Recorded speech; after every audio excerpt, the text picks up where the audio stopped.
अस्सलाम वालेकुम स्टूडेंट्स, कैसे हैं आप सब। उम्मीद है कि आप सब बिल्कुल ठीक ठाक होंगे। तो हमारी आज की जो वीडियो है वो हमारे पास रिप्रोडक्शन न्यू एसटीबी से लेक्चर नंबर 6 जो है वो मैं रिकॉर्ड कर रही हूँ और आप लोगों के साथ शेयर करूँगी। ठीक है।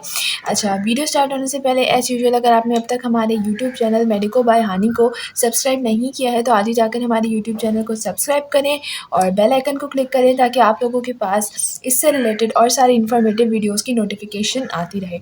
दूसरी बात ये कि जैसे जैसे एमडी-कैट करीब आते जा रहे हैं तो मैं उसके हिसाब से भी वीडियो डालना स्टार्ट करूँगी जिसमें मैं आपको तरीके और आप लोगों को वो सारी चीज़ें, वो सारे मेथड्स बताऊँगी जिसके ज़रिए आप लोग जो हैं वो एमडी-कैट में अच्छा स्कोर कर सकेंगे और इंशाल्लाह जो है एमडी-कैट 2024 को क्रैक भी करेंगे। तो हम लोग जो है वो न्यू एसटीबी से अपना लेक्चर नंबर 6 रिप्रोडक्शन का स्टार्ट करते हैं। अगर आप लोग हमारे रजिस्टर ग्रुप का हिस्सा बनना चाहते हैं तो ये नंबर जो है वो लास्ट में चलेगा, एक नंबर चल रहा होगा लास्ट में वीडियो के, उस पर आप कांटेक्ट कर लें तो हम लोग जो है वो आपको अपने रजिस्टर ग्रुप में ऐड कर लेंगे। तो हम लोग स्टार्ट करते हैं। Ovarian cycle definition: human female do not undergo a seasonal oestrous cycle as lower mammals do. अच्छा, अब इस बात का क्या मतलब हुआ कि जो फीमेल है ना, जो हमारे पास ह्यूमन फीमेल्स हैं वो एक सीजनल ऐसे नहीं है कि उनका कोई सीज़न आता है ब्रीड का। जैसे अगर आप लोग लोअर मैमल्स की बात करें, जैसे फॉर एग्जांपल कैट्स हैं या फिर डॉग्स हैं, अब उनका क्या होता है कि उन लोग का एक सीज़न ऐसा आता है जिसमें वो बहुत ज़्यादा बच्चे पैदा करते हैं, बहुत ज़्यादा जो है उनके रिप्रोडक्शन की जो तादाद है वो बहुत ज़्यादा बढ़ जाती है। लेकिन अगर हम बात करें एज अ ह्यूमन फीमेल, जो कि हम लोग जो हैं वो हम मैमल्स में आते हैं लेकिन लोअर मैमल्स में नहीं आते ना, तो उनका क्या होता है कि उनमें सीजनल ऑस्ट्रियस साइकिल नहीं होती है। उनका कोई ऐसा सीज़न नहीं होता है जिसमें वो बहुत सारे बच्चे पैदा करेंगे। ठीक है, उनका वही एक पीरियड होता है जिसमें जो है वो रिप्रोडक्शन होती है 9 मंथ्स का, वही एक जो है वो साइकिल होती है उनकी। लेकिन अगर हम बात करें लोअर मैमल्स की, तो लोअर मैमल्स में क्या होता है कि उनके बहुत ज़्यादा जो है एक सीज़न ऐसा आता है, एक पीरियड ऐसा आता है कि उनमें बहुत ज़्यादा जो है ना उनके बच्चे होते हैं, बहुत ज़्यादा वो लोग जो है वो रिप्रोडक्शन को अपनी अपनी ही जैसी जो है वो स्पीशीज़ को इंक्रीज़ करते हैं। ठीक है। Instead one egg is release from an ovary once about every 28 days. Human female में क्या होता है, ह्यूमन फीमेल में सिर्फ एक एग जो है वो रिलीज़ होता है ओवरी से 28 डेज़ में। 28 डेज़ में सिर्फ एक ही जो है वो रिलीज़ होगा और इसको कहा जाता है ओवेरियन साइकिल। उस एग को रिलीज़ होने को कहा जाता है ओवेरियन साइकिल, जो कि 28 डेज़ में सिर्फ एक बार जो है वो रिलीज़ होता है। ठीक है। स्टेप्स ऑफ ओवेरियन साइकिल की तरफ आते हैं और इसकी स्टेप्स को हम डिस्कस करते हैं। Ovarian cycle includes changes in ovarian follicle to secondary follicle and finally to a vesicular or Graafian follicle. अब ओवेरियन साइकिल में होता क्या है कि ओवेरियन साइकिल में चेंजेस आती हैं। ठीक है, ओवेरियन साइकिल में होता क्या है कि चेंजेस आती हैं। ओवेरियन फॉलिकल जो है वो किस में, ये प्राइमरी है ना, फिर वो किस में बदल जाता है, वो सेकेंडरी में बदलता है। And then finally to a vesicular or Graafian follicle. पहले प्राइमरी से सेकेंडरी में बदला और सेकेंडरी के उसके बाद जो है वो फाइनली, या तो हम उसको वेसिकुलर कह सकते हैं, वेसिकुलर फॉलिकल, या फिर हम उसको ग्राफिन फॉलिकल कहते हैं। ठीक है, वैसे कॉमन नेम उसका ग्राफिन फॉलिकल होता है, तो आप ये अगर याद रखें तो ये ज़्यादा इंपॉर्टेंट है। ठीक है। अच्छा, उसके बाद क्या होता है, वो फॉलिकल जो है वो बड़ा हो गया, फिर it is under the regulation of FSH and LH which are secreted by the anterior pituitary gland. और उसके बाद जब वो एग जो है, वो जो फॉलिकल है, अभी वो एग नहीं बना, ठीक है, अभी वो एक फॉलिकल है, फॉलिकल प्राइमरी से सेकेंडरी में गया, देन वेस्कुलर या फिर ग्राफिन फॉलिकल में कन्वर्ट हो गया। उसके बाद वो अंडर द रेगुलेशन कि कौन से दो enzyme, FSH follicle stimulating hormone और LH ल्यूटनाइजिंग हार्मोन। अगर आपने मेरे लास्ट के लेक्चर देखे होंगे तो उसमें मैंने इन दोनों हार्मोन को बहुत डिटेल्ड में डिस्कस किया है। होता क्या है कि ये जो है वो सिक्रेटेड, ये इनकी रेगुलेशन में, इनके अंडर जो है ये ग्राफिन फॉलिकल जो है वो अपना शेप को, अपनी जो है स्टेजेस को तब्दील कर रहा होता है। और ये दोनों रिलीज़ कहाँ से होते हैं, एंटीरियर पिट्यूटरी ग्लैंड से। ये भी एक बहुत ज़्यादा इंपॉर्टेंट पॉइंट है। उसके बाद हमारे पास थर्ड पे आता है प्राइमरी फॉलिकल। अब हम लोग डिस्कस कर रहे हैं इसको कि अब हम लोग किस चीज़ को डिस्कस कर रहे हैं कि हमारे पास जो पहले प्राइमरी फॉलिकल था उसके क्या क्या फीचर्स थे, उसका क्या काम था। देन हमारे पास सेकेंडरी फॉलिकल है, उसके क्या फीचर्स हैं, उनका क्या काम है।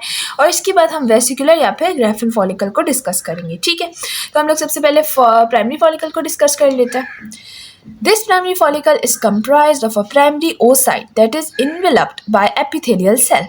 ये जो प्राइमरी फॉलिकल होता है ये कंप्राइज्ड किस चीज़ का होता है, प्राइमरी oocyte।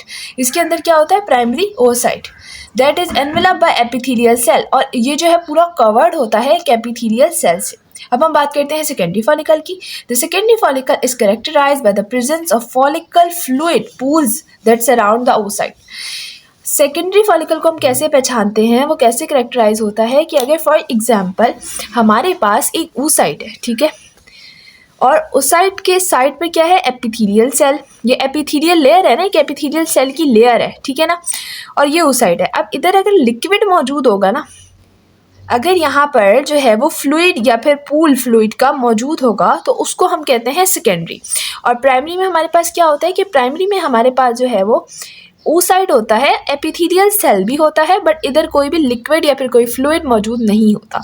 जब प्राइमरी फॉलिकल सेकेंडरी फॉलिकल की तरफ बढ़ता है, प्राइमरी से सेकेंडरी की तरफ जो है वो आता है, तो क्या होता है कि हमारे पास इसमें जो है वो एक लिक्विड या एक फ्लूइड सा बनना स्टार्ट हो जाता है, जिससे ये करेक्टराइज होता है कि ये प्राइमरी जो है वो अब सेकेंडरी की तरफ आ चुका है।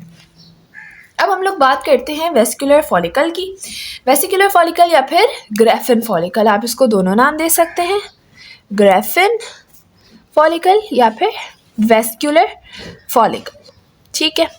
अब हम बात करते हैं वेस्कुलर फॉलिकल की। Is characterised by the presence of cavity that is filled with fluid. अब क्या हुआ, सेकेंडरी में जस्ट फ्लूइड था और जो है हमारे पास जो वेस्कुलर आया या फिर ग्राफिन आया, उसमें क्या हो गया कि फ्लूइड के साथ कैविटी भी शामिल हो गई, ठीक है, फ्लूइड के साथ कैविटी भी शामिल हो गई, विच ग्रेजुअली इंक्रीज इन साइज, और उसका साइज जो है ना वो बड़ा होना शुरू हो गया, ठीक है, in size until the follicle will produce outwardly on the surface of ovary. जब तक कि फॉलिकल जो है वो कहाँ ना प्रोड्यूस हो जाए, ओवरी की आउटर सरफेस पर प्रोड्यूस ना हो जाए।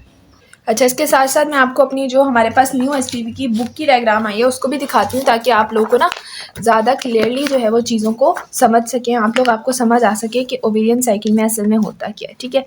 अच्छा, तो ये हमारे पास पेज नंबर 158 पर है। जिसके पास बुक्स हैं वो, वैसे तो मैं आपको इस पर दिखा रही हूँ तो आपको बुक से पढ़ने की ज़रूरत नहीं है। वैसे मैंने आपको कहा है कि मेरा जो हर लेक्चर होता है ना वो पूरा एसटीवी की लाइन होता है, जो एसटीवी में लिखा है सेम वही मैं आपको अपने लेक्चर से पढ़ाती हूँ, ठीक है। आप ये देख सकते हैं, यही चीज़ मैंने आपको पढ़ाई है कि ह्यूमन फीमेल जो है वो सीजनल ऑस्ट्रियस साइकिल में नहीं जाती है, जैसे कि लोअर मैमल जाते हैं। इंस्टेड उसमें क्या होता है, एक एग रिलीज हो जाता है ओवरी से, जो कि सिर्फ 28 डेज में एक बार होता है, और उसको कहा जाता है ओवेरियन साइकिल। तो यही चीज़ें मैंने आपको पढ़ाई हैं, यही चीज़ें जो है वो आपको बुक में मिलेंगी। आपको मेरा लेक्चर देखने के बाद बुक में देखने की ज़रूरत नहीं है। अच्छा, तो हम इस साइकिल को डिस्कस करते हैं, ठीक है। सबसे पहले क्या होता है कि ये हमारे पास प्राइमरी फॉलिकल्स है, ठीक है। अब आप इसको अगर बहुत गौर से देख रहे हैं तो फिर, वैसे मैंने आपको यहाँ पे डायग्राम बना के खुद से शो कर दिया था कि फ्लूइड होगा तो फिर कैसा शो होगा, लेकिन इसमें जो है वो इतना क्लियरली नहीं दिख रहा है। अच्छा, अब ये प्राइमरी फॉलिकल है। अब primary follicle contain a primary oocyte। ये प्राइमरी फॉलिकल के अंदर प्राइमरी oocyte होता है, ठीक है। देन वो क्या हुआ, वो सेकेंडरी फॉलिकल बना। सेकेंडरी फॉलिकल में क्या हुआ, the secondary follicle contain a secondary oocyte। इसके अंदर सेकेंडरी oocyte है और क्या है, फ्लूइड है। अच्छा, उसके बाद हमारे पास क्या हुआ कि फिर हमारे पास आया वेसिकुलर या फिर ग्राफिन फॉलिकल। अब आप इस वाले फॉलिकल को देखें, इस वाले को देखें और इसमें देखें, आपको फ़र्क खुद ही से दिखेगा। ये हमारे पास प्राइमरी है, देन फिर हमारे पास आया सेकेंडरी, और फिर हमारे पास आया जो है ग्राफिन फॉलिकल, जिसमें क्या है, जिसमें हमारे पास एपिथेलियल सेल भी है, अंदर जो है हमारे पास फ्लूइड भी है और फ्लूइड के साथ कैविटी भी है, ठीक है।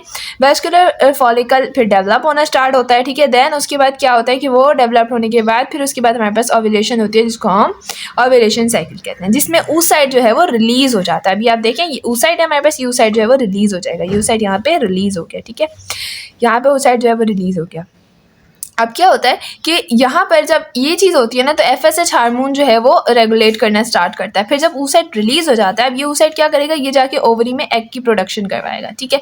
अगर तो स्पर्म वहाँ पे मौजूद होगा तो फिर रिप्रोडक्शन हो जाएगी, फर्टिलाइजेशन हो जाएगी। अगर स्पर्म प्रोड्यूस नहीं होगा तो फिर क्या होगा कि ये जो है वो वापस से ख़त्म हो जाएगा। अब ये जो है ये हमारे पास क्या है, ये इसकी कैविटी है जो बची हुई है, जो कि येलो कलर्ड कैविटी बन जाती है।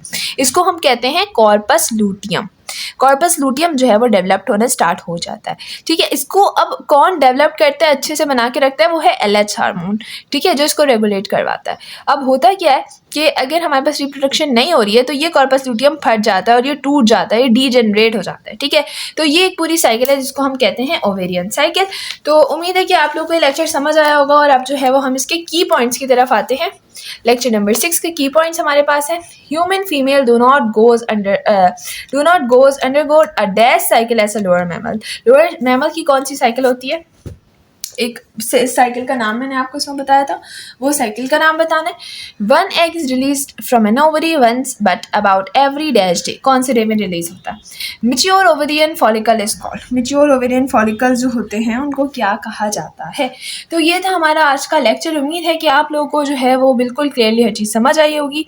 तो इसी तरीके से हमारे साथ जुड़े रहें, चैनल को सब्सक्राइब करना नहीं भूलिएगा और अगले लेक्चर के ज़रूर देखिएगा ताकि आप लोग का MD केयर जो है वो आप लोग आसानी के साथ क्रैक कर सकें। वैसे ये आप लोग जो है अगर सेकेंड ईयर में हैं तब भी आप ये लेक्चर्स देख सकते हैं क्योंकि ये बहुत इन्फॉर्मेटिव लेक्चर हैं, सारी बुक की लाइन्स है, सब कुछ जो है वो बहुत इंपॉर्टेंट है।